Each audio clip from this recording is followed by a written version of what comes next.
I speak to you this morning in an hour of anguish for our nation.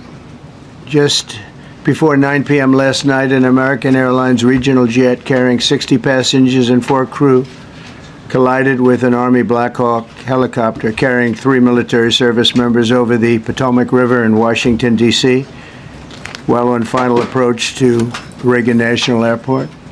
Both aircraft crashed instantly and were immediately submerged into the icy waters of the Potomac. Real tragedy. The massive search and rescue mission was underway throughout the night, leveraging every asset at our disposal, and I have to say the local, state, federal, military, including the United States Coast Guard in particular, they've done a phenomenal job. So quick, so fast, it was mobilized immediately. The work has now shifted to a recovery mission. Sadly, there are no survivors. This was a dark and excruciating night in our nation's capital and in our nation's history, and a tragedy of terrible proportions.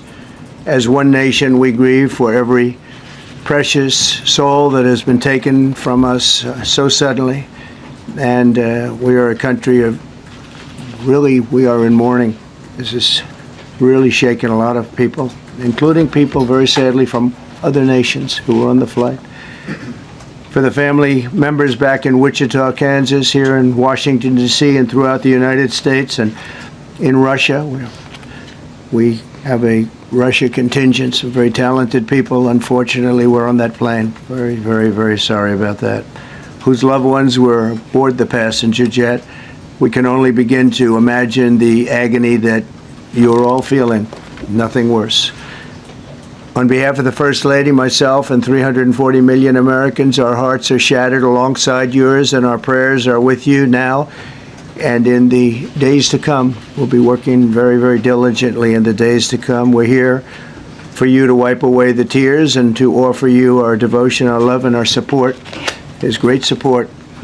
In moments like this, the differences between Americans fade to nothing compared to the bonds of affection and loyalty that unite us all, both as Americans and even as nations.